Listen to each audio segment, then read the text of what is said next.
Welcome to Your Healing Era, a podcast for artists, creatives, healers, anyone living outside the traditional mold who's searching beyond the conventional forms of healing. Don't forget to subscribe, follow, and rate the podcast. Thanks for being here, and let's dive into today's episode. Hi everyone, thanks for joining me. Today I want to talk about the experience of being a woman in the music industry. I normally don't really make a whole thing about it or talk about it too much, even though I did have an episode with Adele where we talk about what it's like to be a woman in the music industry. I'm not like actively practicing anything. I always kind of just believe that just, doing your best work, regardless of, your gender or whatever, it's kind of the way to go. But there is that whole thing of, am I being hired because they just wanted a girl in the band, or because they're trying to be, politically correct and inclusive and make sure there's enough females in the workplace, or that it looks good on stage or whatever. And there's definitely times that I know I was hired for those reasons, and there's times that I know I was hired because people actually liked my sound and wanted what I bring specifically musically to the table. And we're going to talk about all that kind of stuff and all kinds of experiences that I've had working with people, learning to trust myself, learning to trust my voice, my opinion, my taste. And maybe some of you would resonate with some of the stuff I'm going to share. What I also want to tell you about is how this retreat that I'm leading for women, the Wild Frequency retreat that I'm leading this summer, came about, why I'm doing it and everything. So I'll tell you a little bit about that. I'm currently in Tel Aviv in Israel, just visiting my family and taking a little time off because I just got off the road after being on the road for like 3 years, pretty much. Was a little bit of breaks, but it's been really intense, like just playing 8 shows a week for a long time. And it's just nice to just be here and just walk around. And like, if you're on YouTube, you can see the video and you can check out this ring I just got in the market of a cactus. Anyways, obviously everything I'm going to talk about is not that black and white, but generally speaking, I think there's more men that are more confident in what they do than women, especially when it comes to industries that are masculine dominant, like music. A lot of times I was the only girl in the band, or the whatever, the rehearsal or the studio or the gig or whatever. And I didn't really mind it. I get along with guys fine. But there's definitely been experiences where in hindsight I was like, wow, that was not cool. Or I'm glad I'm not in that situation anymore. There's definitely been instances where I wish I had more tenacity, either to speak up or to leave sooner.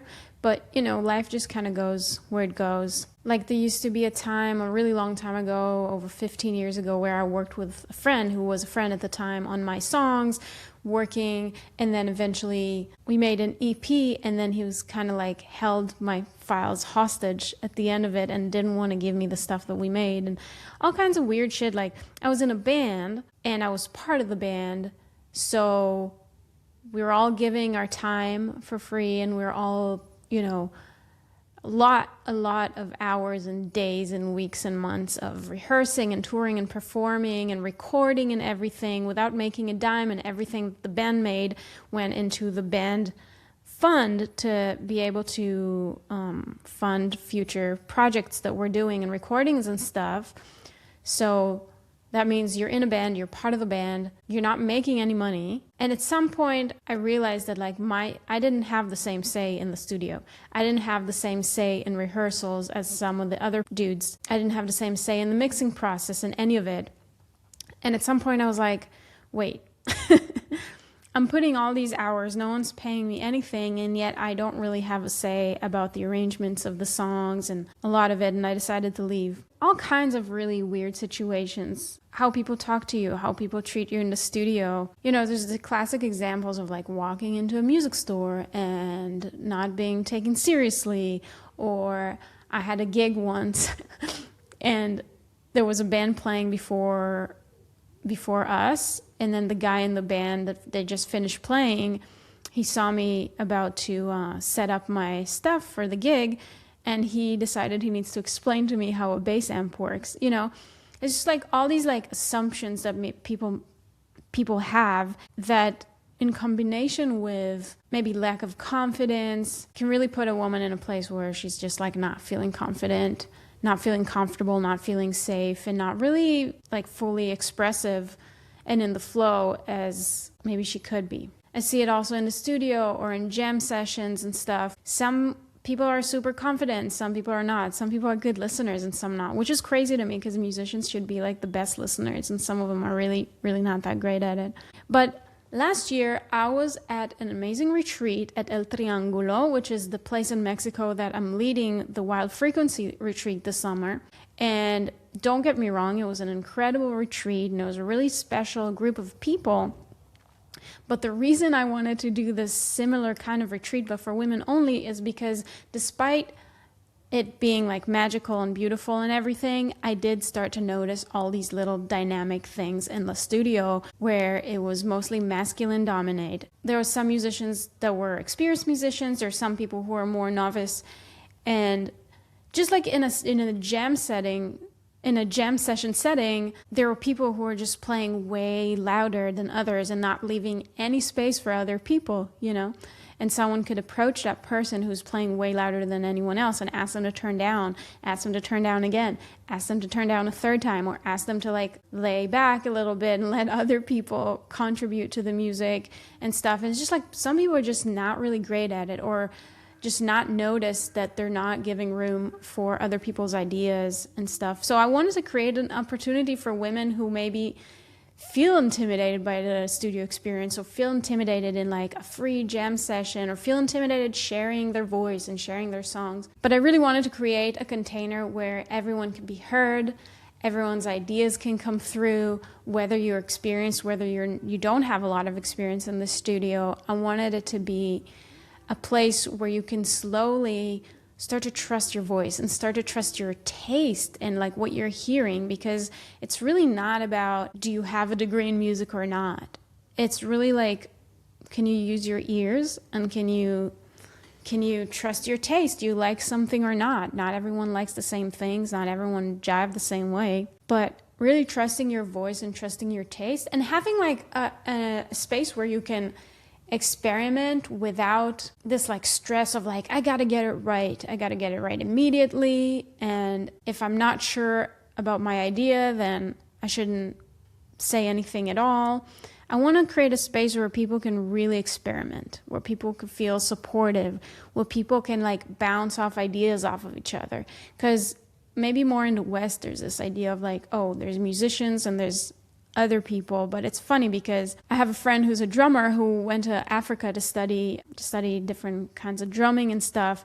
And they asked him, what do you do? Like in the US, what do you do for a living? And he said, I'm a drummer. And they all laughed because they're like, yeah, we're all drummers, but like, what do you do? You know, like the concept of like being a drummer for a living, as opposed to like, you know, everybody drums, at least over there. So opening up a space for ladies to connect with each other on bouncing off ideas, to have a circle where they share songs or poems or lyrics or a melody or a vocal idea or anything like that, and see if someone else want to collaborate with you on that, if we can all record something together. And last year in the retreat, we did a lot of like little tiny jam sessions where we would just jam for a long time and kind of record it, and then later be like, is there an idea there? Should we try to make a track out of it? And so on. So we'll have the space to do that. We'll have the circle to do song sharing, other kinds of sharing, and to meditate together and to spend actual time in the studio, whether trying to bring an idea that you already had before, bringing it to life, arranging it, recording it, producing it, or just coming up with something completely new and capturing a recording of it in the moment. The cool thing about it is that you don't know who you're going to meet. You don't know what their talents and their ideas are going to be like. So it's a little bit of a risk, but if you trust the process, I think that's the hardest thing when you make music, is like trust the process and not think like, oh, what is this should be? What is it going to sound like? But just like letting things flow, experimenting with ideas like you're a little kid, you know, you're experimenting without a clear destination, and until the thing just finds itself, you know. And another thing that's really I've noticed for a long time, because the music industry is so male dominated, then a lot of times the women, instead of creating allyships and sisterhood, there's like more like rare, like more kind of competition between them and like lack of support. So I wanted also to have kind of the intention to be like, no, we're in this together. We're going to support each other.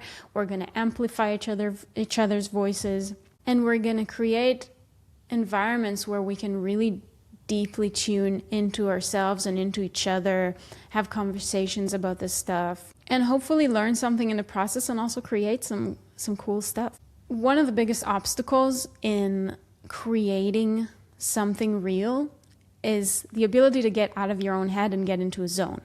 The zone, right? A lot of times when we're stuck in our head, we have a story running, and that story and being stuck in our thoughts is actually preventing us from being in the moment and actually serving the music. I think about it a lot as in serving the music. You might disagree, some people might disagree, but the idea of serving the music and not myself. And I think being stuck in my head in stories like, oh, is this idea good enough? Am I good enough? Self-doubt is actually kind of egoistic in a way. It's like thinking about me instead of like just listening, just kind of going with the moment and what the moment needs. Do I want to add something here? Do I want to not add anything at all? Do I want to let someone else respond to me? Am I listening deeply? Do I like what is happening? Do I want to change it? And being in the moment and being in the zone requires a certain level of safety, which is why this retreat is not just about making music. It's also about connecting with our bodies. It's about regulating our nervous system. It's about feeling really safe and at ease and in flow to be able to let something come through us, right? Something creative come through. And that's why we're also going to do nervous system regulation activities like meditation and movement, and we'll be in nature and we'll connect with each other, and we'll also have time alone to do stuff. So it's really important, even if you're not in a retreat setting or in a studio setting, if you're just trying to create at home, to even before you start creating, maybe do a little ritual or do something that helps you get into your body or something that helps you center before you start creating, so that all of these stories that are like holding you back from creating and all of these fears and self-doubts that are maybe even preventing you from sitting down to create or to write anything at all, so that all of those things can lay them aside for the time being. One of the cool things that helped me realize how much we get in our own heads was songwriting challenges that I participated in the past. I've been in songwriting challenges where a group would gather, not even in person, but like we had an online thing where we had to do a song a week for I don't know, 8 weeks or so. And every week you'd have to submit something. And I also did something that was a song a day. And when you're doing a song a day, you don't have that much time to ponder. You just have to kind of have to surrender basically to the unfolding of whatever you're creating. And if you keep thinking like, oh, is this good? Oh, that's not what I thought it was going to be. Oh, this is not an idea worth pursuing, then you're never going to let the unfolding happen on its own intuitively, and you're not going to get to where the song is trying to go or the track or whatever you're trying to create. So as I was doing the song a day, I realized that I kept holding myself back, and I was like, damn, this thing needs to be finished by midnight, and I need to send it in, because if we didn't send the song in, then you drop out of the challenge basically, and you don't get to hear what everyone else submitted. So you have to submit anything. It doesn't matter, right? It's a song challenge. It's not like you don't have to release that stuff on the radio or publicly at all. It was just for like a small group of friends, of creators. So song challenges like that could really be cool. Just to like push yourself to finish something, even if it's not fully finished, but to have something and bounce it into an MP3 or have a, like a voice memo so that you can send it to people to hear. It's hard to finish stuff. I too have like hundreds of unfinished voice memos on my phone. Sometimes you just gotta decide that something's ready enough to be recorded or something's ready enough to be shared, because you can like work and rework a song forever. That could be a tricky place to be. There are many places in the creation process where you can get stuck. The songwriting, the recording process, the overdubs, the pre-production, the post-production, the mixing phase. Like, there's so many places to get stuck. For example, I just recorded an album a few months ago. I'm now in mixing phases, and I can see how there's so many places where you could get stuck. And I'm really practicing trying to keep a momentum going, trying to be like, all right, let's just make decisions and move forward, because otherwise I could just be working on this forever, right? And I don't want to be working on this forever. You know why? Because then I won't move on to the next thing that I want to create. So if any of this is resonating with you, whether that's the dynamic between men and women, whether that's the dynamic between women and women, whether that's the self-doubt that's stopping you from creating or releasing or sharing your art, then the link to the Wild Frequency Retreat is in the show notes, and you can just check it out. It's a week-long retreat in Mexico, and we're just gonna be tapping into all of those things that I talked about. We're gonna have songwriting workshops, we're gonna have jam sessions, we're gonna have song circles, we're gonna have just meditation. Also, we're gonna have just time alone if you just want to wander off and try to create your own stuff, have free time to journal and songwrite. You could grab a guitar from the studio, go somewhere else, sit somewhere quiet, sit by the ocean. And I think it's a really, really conducive place for creativity. Last time I was there, I wrote a bunch of songs. Some of them are in my upcoming record. And I also made really beautiful collaborations with the people that I met there that I didn't know if anything was going to come out of it. But I tried to like lower my expectations, be like, all right, if something comes out, something comes out. If not, then not. But everything is like a learning experience, and just time creating stuff is worthwhile for me. The last thing I want to tell you about today is how I decided to produce my own record. I've worked with a lot of people in the past. I may not have like massive releases, but I have released like about 3 records they're hiding somewhere on Bandcamp, some EPs and some full lengths that I've mostly like had someone collaborate with me on producing it. And it usually was a man. It just turned out to be that way, you know. And some of these experiences were really fun, and some of these experiences were challenging. And for this record that I just made, I recorded it with a live band. We had 4 full days in the studio up in Kingston in upstate New York, in this magical studio called Dreamland Studios. And initially I was going to have a producer. I already talked to the guy, someone I wanted to work with for a long, long time. I hired a couple musicians. I had an engineer and everything. I had 10 songs ready. I was really trying to make it as smooth as possible, so I had demos for everything. I wrote charts for 9 out of the 10 songs. I really tried to make it super simple. And like also these songs were not like super complex in terms of difficult chords or melodies or anything. It was pretty straightforward stuff. The challenge was just to find the right feel and vibe of the song, right? The magic. And through the process of getting ready for the recordings and the communication with the producer towards the recordings, I kind of kept getting the feeling like they just didn't really care to listen to the demos, to plan out how we're going to go about this. I just didn't get a good vibe. And I was like, man, I'm going to put all this money into studio time and paying musicians and everything. I need the vibe to be right. I need to feel supported. I need to feel safe, right? Everything that I talked about before. And I was just not getting it. So I decided about a month before the recording session was scheduled, I decided to let go of the producer and to produce it myself. And I started thinking, wait, but I never fully produced something all on my own. Well, actually I did, but it was all in the box, like in the computer. I never fully produced something with a full band that I was the only producer. And I decided to go for it. I actually talked to my friend Adele Fournay, she's on episode... Yeah, Adele Fournay was on episode 23 of my podcast, if you care to go check it out. It's titled Gender, Power, and Being a Woman in the Music Industry. And Adele really, really encouraged me to just go for it and do it myself. And so I just kind of prepared mentally. I knew what my inner obstacles might be. But the thing is, I trust my taste, and I trust that the musicians that I hired are going to bring beautiful sounds and beautiful ideas to the songs. and I just went for it. And honest to God, this is the best decision of my life. I really, really love what came out.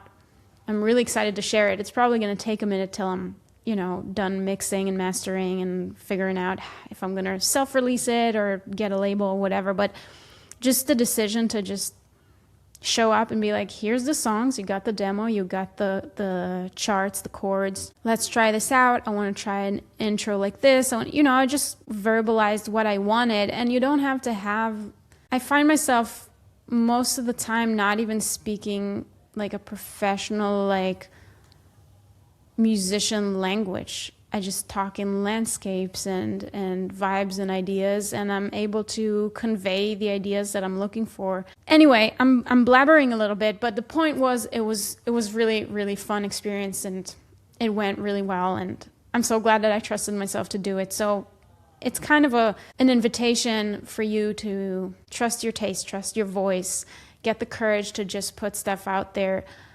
Because my goal, I don't know, maybe your goal is different. I wasn't looking for fame. I wasn't looking to like blow up with this record or anything. I just really wanted to make something that I love. It's a record that I'm like, oh my God, I'm so happy with this. Like I feel complete. This feels meaningful. I want to share this with the world. And I like it myself. And if I like it, that's the most important thing. So once again, if you're a woman and you feel called to dive into your creative process in a circle of sisterhood, it's going to be an intimate group down in Mexico this August. Early bird pricing are still up until mid-June. The link is in the description. If you are not sure or have any questions, I'm so happy to just chat, text, jump on a call or whatever. So reach out on Instagram. I'd love to see you there. I think it's going to be a really cool little group. I think that's it for today. So thanks for tuning in. I'll see you on the next one. Thanks so much for tuning in. If this episode resonated, send it to a friend, share it in your stories, or take a moment to rate the podcast and subscribe. It genuinely helps this little baby podcast grow organically and reach to the people that it needs to reach. I really appreciate every comment and every review. And as always, if you want to go deeper, my course, retreat, and free resources are all linked below. This is your healing era. Take care, and I'll see you next time.